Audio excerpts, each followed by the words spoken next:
Hi friends, welcome to lucky exam YouTube channel. आज की video में हम एडवर्ब पढ़ेंगे, एडवर्ब के रूल्स। तो चलिए शुरू करते हैं। एडवर्ब क्या है? एडवर्ब एक वर्ड है जो किसी एक्शन, किसी वर्ब को मॉडिफाई करने के लिए यूज होता है। ये वर्ब के साथ साथ एडजेक्टिव को भी मॉडिफाई कर सकता है। इवन एडवर्ब एडवर्ब को भी मॉडिफाई करता है। बेसिकली एडवर्ब का मतलब है ad plus verb, means verb में कुछ ऐड करे, जो एक्शन में कुछ ऐड करे, उसे एडवर्ब कहते हैं। जनरली हमें एडवर्ब से क्या पता चलता है? How the action was done, action कैसे हुआ, एक्शन कैसे हो रहा है और एक्शन कैसे होने वाला है। यानी कि तीनों टेंस में हमें हाउ का आंसर एडवर्ब से मिलता है। जैसे कि ही रन्स फास्ट, वो तेज दौड़ता है। तो ये तेज दौड़ना जो हमारा एक्शन है वो कैसे हो रहा है? फास्ट हो रहा है, मीन्स तेजी से हो रहा है। तो ये हमें एक्शन के बारे में इंफॉर्मेशन दे रहा है। शी वॉक्स स्लोली, वो वॉकिंग कर रही है किस तरह से? स्लोली, वो धीरे से चल रही है। Your speech was very good, good क्या हमारा? एडजेक्टिव। इसके बारे में हमें एक्स्ट्रा बता रहा है वेरी, मीन्स गुड कितना? तो ज़्यादा, बहुत ज़्यादा अच्छा, very good. She quite easily solve the question, quite easily, ये क्या है? क्वाइट हमारा एडवर्ब है एंड ईजिली अगेन एडवर्ब। अभी हमने आपको बताया कि एडवर्ब को हम एडवर्ब को मॉडिफाई करने के लिए भी यूज कर सकते हैं। यहाँ क्वाइट इजीली, क्वाइट को मॉडिफाई करने के लिए इजीली यूज हो रहा है, मीन्स एडवर्ब को मॉडिफाई करने के लिए एडवर्ब यूज हो रहा है। अब इसके टाइप्स देखते हैं। Types of adverbs. First one, adverbs of manner. Manner means काम करने का तरीका, जो एक्शन जो है वो किस तरीके से हो रहा है, मीन्स धीरे से, तेजी से, केयरफुली, केयरलेसली। तो ये तरीका बता रहा है कि जो एक्शन हो रहा है वो किस तरीके से हो रहा है। शी स्पीक्स स्लोली, वह जो एक्शन कर रही है, इनके बोलने का काम कर रही है, वो धीरे से कर रही है। दे रन फास्ट, वे तेजी से दौड़ रहे हैं। तो ये मैनर बताता है कि हमारा एक्शन किस तरीके से हो रहा है। नेक्स्ट है एडवर्ब्स ऑफ टाइम। जो एडवर्ब्स हमें समय की जानकारी देते हैं, जैसे कि येस्टरडे, टुमारो, टुडे, लेटर, ये सब एडवर्ब्स ऑफ टाइम होते हैं। वी मेट येस्टरडे, ये मिलने का काम कब हुआ? बीते हुए कल में हुआ। We will meet tomorrow, means मिलने का जो काम होगा वो आने वाले कल में होने वाला है। तो हमें एक्शन के बारे में इंफॉर्मेशन देने वाला जो टाइम इंडिकेटिंग वर्ड है, ये हमारे एडवर्ब्स ऑफ टाइम है। नेक्स्ट है एडवर्ब्स ऑफ प्लेस, जो जगह बताते हैं, जैसे कि हियर, देयर, बैक, बियॉन्ड, ये सारे जगह बताने वाले वर्ड है। प्लेस बता रहे हैं तो ये सब हमारे एडवर्ब प्लेस है। जैसे कि there are 4 books inside the box, ये क्या बता रहे हैं कि बॉक्स के इनसाइड, बॉक्स के अंदर में 4 बुक्स हैं। ये जगह बता रहा है कि कहाँ पर है बुक, इनसाइड है, अंदर। तो ये इनसाइड, आउटसाइड, ये सब जो वर्ड है हमारे एडवर्ब्स ऑफ प्लेस हैं। नेक्स्ट है एडवर्ब ऑफ डिग्री। ये जो एडवर्ब्स होते हैं, डिग्री वाले एडवर्ब, ये हमें किसी एक्शन या किसी एडजेक्टिव या एडवर्ब के बारे में ये बताते हैं कि हाउ मच, मीन्स कितना, किस हद तक। This is extremely difficult problem, ये जो प्रॉब्लम है वो डिफिकल्ट, ये एडजेक्टिव इसे बता रहा है कि एक्सट्रीमली मीन्स किस हद तक, तो बहुत ही ज़्यादा, extremely. He is smart enough to win the race, वो रेस को जीतने के लिए बहुत ही स्मार्ट है। तो कितना स्मार्ट है? एनफ, एनफ बहुत ही ज़्यादा। एडवर्ब ऑफ डिग्री में ये जानकारी देता है कि कोई भी एक्शन या एडजेक्टिव या एडवर्ब किस हद तक है, किस एक्सटेंट तक है। नेक्स्ट है एडवर्ब्स ऑफ एटीट्यूड। एटीट्यूड वाले एडवर्ब्स जो होते हैं, जैसे कि फॉर्चुनेटली, क्लियरली, अपरेंटली, ये सब हमें एटीट्यूड वाले एडवर्ब्स हैं। ये जब भी यूज होते हैं तो किसी स्पेसिफिक वर्ड के लिए नहीं, बल्कि पूरे क्लॉज के लिए। अगर सेंटेंस छोटा है तो पूरे सेंटेंस के लिए यूज होते हैं। जैसे कि फॉर्चुनेटली वी मेट अगेन, सौभाग्य से हम दोबारा मिले, तो ये पूरे सेंटेंस के लिए यूज हुआ है। वी मेट अगेन पूरे के लिए यूज हुआ है। He is clearly the best person for this job, वो स्पष्ट रूप से इस जॉब के लिए सबसे बेस्ट पर्सन है। तो यहाँ जो हमने यूज़ किया क्लियरली, स्पष्ट रूप से, ये पूरे सेंटेंस के लिए यूज़ किया है। नेक्स्ट है एडवर्ब्स ऑफ नंबर्स। नंबर से क्लियर है कि जो संख्या को बताते हैं वो एडवर्ब्स ऑफ नंबर कहलाते हैं। जैसे कि वंस, ट्वाइस, थ्राइस, ये सब हमारे एडवर्ब्स ऑफ नंबर्स हैं। He wrote the application twice, उसने एप्लीकेशन को 2 बार लिखा, 2 बार। तो एक्शन कितनी बार हुआ ये जानकारी, नंबर ऑफ टाइम कितनी बार हुआ ये जानकारी हमें एडवर्ब्स ऑफ नंबर से मिलता है। नेक्स्ट है adverbs of frequency. Always, never, often, rarely, ये सब क्या कि एक्शन की फ्रीक्वेंसी को बताते हैं।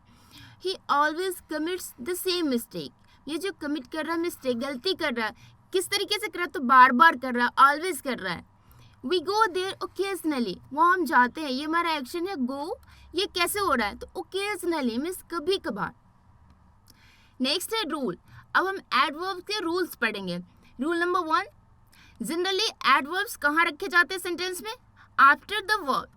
हमारा जो एक्शन है वर्ब है उसके बाद हम एडवर्ब को यूज़ करते हैं। लेकिन जब सेंटेंस में हम ऑब्जेक्ट भी यूज़ कर रहे हो, हमारा ऑब्जेक्ट भी सेंटेंस में आ रहा है, तो हमारा एडवर्ब कहाँ यूज होगा, आफ्टर ऑब्जेक्ट, वर्ब के बाद नहीं, ऑब्जेक्ट के बाद। ही स्पीक्स स्लोली, यहाँ कोई ऑब्जेक्ट नहीं है तो हमने स्लोली एडवर्ब इसको कहाँ प्लेस किया, वर्ब के बाद, आफ्टर वर्ब। रूल नंबर 2, जब हम सेंटेंस का स्टार्टिंग कोई एडवर्ब को ले रहे हैं, मीन्स हमारा सेंटेंस एडवर्ब से बिगिन हो रहा है, तो उसके बाद हमें कोमा लगाना है। जैसे कि क्विकली, ये क्या है, एडवर्ब है। क्विकली ही चेंज्ड हिज डिसीजन, जल्दी ही उसने अपना डिसीजन चेंज कर लिया। तो ये सेंटेंस को हम किससे स्टार्ट करें, एडवर्ब से, तो इसके बाद हमने कोमा यूज़ किया। Fortunately we met again, again हम इस सेंटेंस को किससे स्टार्ट करें, एडवर्ब से, वी मेट अगेन, तो इसके बीच हमने कोमा पुट किया। रूल नंबर 3, बट के साथ हमें कौन सा एडवर्ब यूज़ करना है। बट के साथ याद है कि हमेशा हमें एल्स को यूज़ करना है। It is nothing else but foolishness, यहाँ हम बट यूज़ कर रहे हैं तो इसके साथ एडवर्ब क्या यूज़ करें, else. It is nothing else but pride, but के साथ एल्स, ये और कुछ नहीं बल्कि घमंड है, तो हमें बट के साथ जो एडवर्ब यूज़ करना है वो है else. Next rule, rather and other, इसके साथ हमें देन को यूज़ करना है। I would rather die than beg, मैं भीख मांगने की अपेक्षा मरना पसंद करूँगा। ये जो रेदर हमारा एडवर्ब है, ये हमारा एडवर्ब है, इसके लिए हमने क्या यूज़ किया, देन को यूज़ किया। एग्जाम्स में यहाँ देन की जगह पर कभी टू यूज़ करके, कभी मच यूज़ करके इस तरह के प्रॉब्लम्स दिए जाते हैं, तो हमेशा याद रखिए कि रेदर और अदर इसके साथ हमें देन को यूज़ करना, हमेशा इसके साथ हमें देन को यूज़ करना है। I don't have any other option than work hard, कठिन श्रम के अलावा मेरे पास अदर कोई ऑप्शन नहीं है, तो यहाँ हम अदर यूज़ कर रहे हैं, तो इसके साथ क्या यूज़ कर रहे हैं, देन। रूल नंबर 5, कुछ एडवर्ब्स ऐसे होते हैं जो निगेटिव मीनिंग वाले होते हैं, जिसका अर्थ ही निगेटिव होता है, तो इसके साथ हम उस क्लॉज में डबल निगेटिव का यूज़ नहीं करेंगे, मीन्स अदर अलग से नॉट या नो का प्रयोग नहीं करना है। जैसे कि I couldn't find the cell phone anywhere, ये एनीवेयर हमारा क्या है, एडवर्ब ऑफ टाइम, ये हमारा एडवर्ब ऑफ टाइम, और ये किस फॉर्म में, ये हमारा पॉजिटिव है, तो इसके साथ हमने नॉट को यूज़ किया। Next sentence, I could find the cell phone nowhere, ये भी हमारा एडवर्ब ऑफ टाइम है, ये भी हमारा क्या है, एडवर्ब ऑफ टाइम, लेकिन ये क्या है, ये हमारा निगेटिव है, ये निगेटिव है, तो इसके साथ हम अलग से यहाँ नॉट को यूज़ नहीं कर रहे हैं। यहाँ हमने नॉट को यूज़ किया, सही है, बट यहाँ हम नॉट को यूज़ नहीं करेंगे, क्योंकि नो वेयर अकेले काफ़ी है, ये हमें बता रहा है कि कहीं भी नहीं इसमें छुपा हुआ है।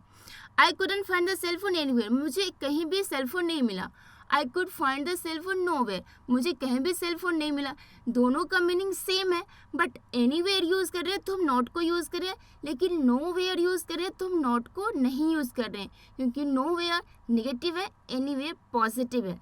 Next example, I couldn't buy anything special, anything ये हमारा पॉजिटिव है, तो इसके साथ हमने नॉट को यूज़ किया। I could bye nothing special, ये नथिंग ये हमारा निगेटिव वर्ड है, तो इसके साथ हमने कहीं भी नॉट को यूज़ नहीं किया।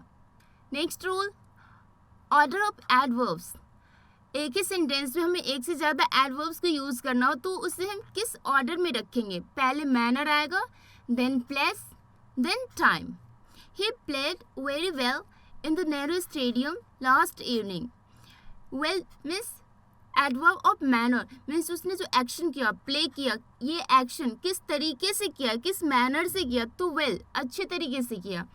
उसके बाद प्लेस किया द नेहरू स्टेडियम, प्लेस है, उसके बाद हमें टाइम को रखना है, लास्ट इवनिंग ये हमारा टाइम है, तो पहले मैनर आया, वेल ये हमारा मैनर है, उसके बाद place Nehru stadium, then time. She performed nicely on the stage last night, ये परफॉर्मेंस जो है वो परफॉर्म कैसे हो रहा है, नाइसली अच्छे तरीके से, तो ये हमारा है मैनर के बाद ऑन द स्टेज ये हमारा place, then last night means time. इसके कुछ एक्सेप्शंस है, जैसे कि कम, गो, अराइव, ये हमारे मूवमेंट वाले वर्ड्स हैं, ये मोमेंट वाले वर्ब्स जब हम यूज़ करेंगे तो इसके साथ हम पहले प्लस को यूज़ करेंगे, उसके बाद हमारा एडवर्ब मैनर यूज़ होगा।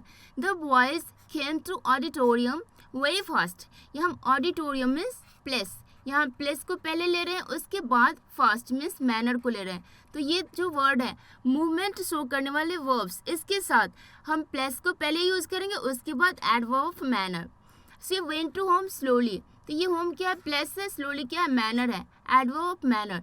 तो हमने पहले प्लस को यूज़ किया, उसके बाद एडवर्ब ऑफ मैनर को। तो ये एक्सेप्शनल वर्ड है, कम, गो, अराइव। रूल नंबर 7, एनफ एक ऐसा वर्ड है जो जब भी एडवर्ब के फॉर्म में यूज़ होगा तो ये उस वर्ड के बाद यूज होगा जिसे वो क्वालिफाई करता है। He is wise enough to learn English, ये वाइज के लिए एनफ यूज हुआ है। वाइज क्या है, एडजेक्टिव, और एनफ क्या है, एडवर्ब। तो वाइज के जस्ट आफ्टर हमने इसे रखा। He is fast enough to defeat you, ये फास्ट क्या हमारा, ये फास्ट है adverb, enough is adverb. Adverb के बारे में हमने आपको बताया कि एडवर्ब को भी मॉडिफाई करता है, तो ये फर्स्ट को मॉडिफाई कर रहा है और फर्स्ट के जस्ट आफ्टर इसे हम रख रहे हैं। He is brave enough to be selected for the army, army के लिए सिलेक्ट होने के लिए बहुत ही साहसी है वो। तो ब्रेव मानी एडजेक्टिव हमारा ब्रेव है और इसके लिए मॉडिफायर है एनफ, ये हमारा एडवर्ब है जो ब्रेव के जस्ट बाद आ रहा है। रूल नंबर 8, सेल्डम के साथ हम और नेवर एंड इफ़ एवर का यूज़ कर सकते हैं, लेकिन इसके साथ और एवर का यूज़ हमें नहीं करना है। वी सेल्डम और नेवर विजिट दिल्ली, हम लोग नहीं के बराबर दिल्ली विजिट करते हैं। She seldom if ever called me on phone, उसने मुझे कभी कभी या नहीं के बराबर फ़ोन किया। तो सेल्डम के साथ हम और नेवर एंड इफ़ एवर का यूज़ कर सकते हैं, लेकिन याद रखें कि इसके साथ हमें और एवर का यूज़ नहीं करना है। Rule number 9, auxiliary verb have to and use to, ये हमेशा एडवर्ब को अपने पहले ही प्रेफर करते हैं। मीन्स एडवर्ब को हम यूज टू के पहले या फिर हैव टू यूज़ हो रहा है तो उसके पहले यूज़ करेंगे। आई ऑफन हैव टू, या हमारा हैव टू यूज़ हो रहा है तो मैं एडवर्ब कहाँ आया, इसके पहले। I often have to go to the market by walk, अक्सर मुझे मार्केट चलते हुए जाना पड़ता है। She never use to agree with me, she never use to, ये नेवर हमारा क्या है, एडवर्ब ऑफ टाइम है, ये हमारा एडवर्ब ऑफ टाइम। और इसको हमने कहाँ यूज़ किया, यूज टू के जस्ट पहले। तो रूल हमारा क्या कहता है कि auxiliary verb have to and use to को हमेशा हम कहाँ रखेंगे, एडवर्ब के बाद, यानी कि हमें एडवर्ब जो यूज़ करना वो इसके पहले आएगा। नेक्स्ट है इन्वर्सन। इन्वर्सन का मतलब क्या होता है, जनरली हम सेंटेंस कैसे बनाते हैं, पहले सब्जेक्ट लाते हैं उसके बाद हम वर्ब को लाते हैं, लेकिन इन्वर्सन में ठीक इसका उल्टा होता है, पहले वर्ब यूज होता है उसके बाद हम सब्जेक्ट को यूज़ करते हैं, ये इन्वर्सन कहलाता है, पहले वर्ब उसके बाद subject. I have never seen such a beautiful flower, ये जनरल सेंटेंस है कि आई हैव नेवर सीन, इससे अगर इन्वर्सन बनाएंगे तो पहले क्या रखेंगे, वर्ब को, never have I seen, never हमारा एडवर्ब है, उसके बाद हमने क्या यूज़ किया, हैव, ये हमारा verb, auxiliary verb, then subject. अब हम इन्वर्सन के यूजेस देखेंगे। नंबर 1, निगेटिव एडवर्बियल एक्सप्रेशन के साथ हमें इन्वर्सन को यूज़ करना है, जैसे कि अंडर नो सर्कमस्टांसेस, ये क्या है, ये हमारा निगेटिव एडवर्बियल एक्सप्रेशन है। तो इसके साथ हम क्या कर रहे हैं, पहले वर्ब को ले रहे हैं उसके बाद सब्जेक्ट को। कैन क्या हमारा मॉडल वर्ब है, इसके बाद हमने वी मीन्स सब्जेक्ट को रखा। Can we accept cash payment, किसी भी सूरत में किसी भी सर्कमस्टांसेस में हम कैश पेमेंट को एक्सेप्ट नहीं कर सकते हैं। इन नो वे, इन नो वे क्या हमारा नेगेटिव एडवर्बियल एक्सप्रेशन, इसके बाद can then subject she. In no way can she be held responsible for accident. तो एडवर्बियल एक्सप्रेशन जो निगेटिव हो उसके साथ हमें इन्वर्सन को यूज़ करना है। नेक्स्ट यूज है इसका seldom, rarely, never, little, hardly, scarcely, ये कुछ ऐसे वर्ड है जिसके साथ हमें इन्वर्सन को यूज़ करना है। जैसे कि सेल्डम, ये सेंटेंस में सेल्डम से स्टार्ट हो रहा है, आगे इन्वर्सन होगा, मीन्स पहले वर्ब, ये आया हमारा ऑक्सिलरी वर्ब, देन क्या आ रहा है, subject. Seldom have I seen such a beautiful garden, rarely के साथ भी हमें ऐसे यूज़ करना है, रेयरली के साथ ऑक्सिलरी वर्ब डिड यूज हुआ, देन सब्जेक्ट ही आया। Rarely did he pay attention to my speech, उसने शायद ही कभी मेरे स्पीच पे ध्यान दिया है। हार्डली हैड आई, ये had I. Hardly had I begun to speak when I was interrupted. जैसे ही मैंने बोलना शुरू किया मुझे इंटरप्ट किया गया. Scarcely, ये had then we means verb then subject. Scarcely had we start our meal when the phone rang. मुश्किल से हम अपना खाना शुरू किए थे कि फ़ोन की घंटी बजी. No sooner, इसके साथ भी हमें इन्वर्सन को यूज़ करना है. No sooner had I arrived than she started to fight. No sooner के साथ हमने ऑक्सिलरी वर्ब उसके बाद सब्जेक्ट को यूज़ किया मीन्स इन्वर्सन को यूज़ किया. तो हमेशा याद रखिए कि seldom, rarely, never, little, hardly, scarcely, इसके साथ हमें इन्वर्सन को यूज़ करना है. थर्ड यूज़ एडवर्बियल एक्सप्रेशंस जो ओनली या नॉट ओनली से स्टार्ट हो रहे हैं. ओनली आफ्टर द लेक्चर, ये adverbial expression after the lecture start कैसे हो रहा है? Only say. Did I realise, यहाँ हमने क्या यूज़ किया? Did then I. Did I realize the importance of the subject. Only by going there did he understand the situation. Only by going there, ये हमारा ओनली से स्टार्ट होने वाला एक adverbial expression है. तो इसके साथ हम डिड ही को यूज़ कर रहे हैं मीन्स वर्ब हमारा पहले यूज़ हो रहा है, सब्जेक्ट बाद में. Only by going there did he understand the situation, वहाँ जाने के बाद ही वो सिचुएशन को समझ पाया. Not only was he late but he was careless as well. वह सिर्फ लेट ही नहीं था बल्कि केयरलेस भी था. तो ये हमारा किससे शुरू हो रहा है? Not only say. तो वॉज पहले, ही बाद में. नेक्स्ट रूल है कंडीशनल सेंटेंस में इन्वर्सन का यूज़ कैसे करेंगे. इसके लिए हमें इफ़ को रिप्लेस करना पड़ेगा. सेंटेंस में जो इफ़ यूज़ हो रहा है उसे हम रिप्लेस करेंगे तभी हम उस सेंटेंस में इन्वर्सन का यूज़ कर पाएंगे. Should you require any further information please call अस. इस सेंटेंस को ऐसे भी लिख सकते हैं इफ़ यू शुड रिक्वायर, तो इस तरीके से भी लिख सकते हैं. लेकिन इन्वर्सन का यूज़ करना तो हमें इफ़ को रिप्लेस करना पड़ेगा किससे? ऑक्सिलरी वर्ब से. यहाँ हमारा वर्ब क्या है? शुड. शुड को हमने पहले रखा. Should you require any further information, तो हमें इन्वर्सन यूज़ करने के लिए इफ़ को रिप्लेस करना पड़ेगा. इसके जगह हमें वर्ब को यूज़ करना पड़ेगा तभी इन्वर्सन का यूज़ हम कर पाएंगे.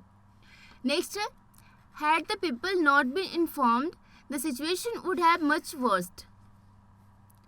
इस सेंटेंस को हम ऐसे भी लिख सकते हैं if के साथ if the people had not been.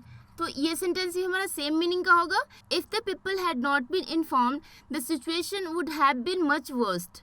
लेकिन हमें इन्वर्सन का यूज़ करना है तो if के जगह हम क्या यूज़ करेंगे? ऑक्सिलरी वर्ब को. ऑक्सिलरी वर्ब क्या है सेंटेंस में? हैड. तो इस सेंटेंस को हमने हैड से स्टार्ट किया. Had the people not been informed the situation would have been much worse. तो ये हमारा इन्वर्सन का यूज है कंडीशनल सेंटेंस में. Number 5, so plus adverb of manner में सो के साथ अगर हम एडवर्ब ऑफ मैनर को यूज़ करें तो उसमें हम इन्वर्सन का यूज़ करेंगे. जैसे कि so politely, so plus adverb of manner politely. So silently, तो इसके आगे auxiliary verb then subject. So politely did she behave. तो इन्वर्सन का यूज़ हम यहाँ भी कर सकते हैं जब सो के साथ एडवर्ब ऑफ मैनर यूज़ हो रहा हो. So politely did she verb then subject. Did she behave that everybody was impressed. इतनी विनम्रता से उसने व्यवहार किया कि हर व्यक्ति प्रभावित था. सो साइलेंटली, यहाँ पे क्या कि सो के साथ हम एडवर्ब ऑफ मैनर साइलेंटली को यूज़ कर रहे हैं. इसके साथ हमने ऑक्सिलरी वर्ब को पहले यूज़ किया, उसके बाद सब्जेक्ट ही आया. Enter the room that nobody could know. इतनी शांति से वो रूम में आया कि कोई भी व्यक्ति, नोबडी कुड नो, कोई भी नहीं जान पाया. अगर आपको हमारा ये वीडियो पसंद आए तो please like, share and subscribe ज़रूर करें. Thanks for watching.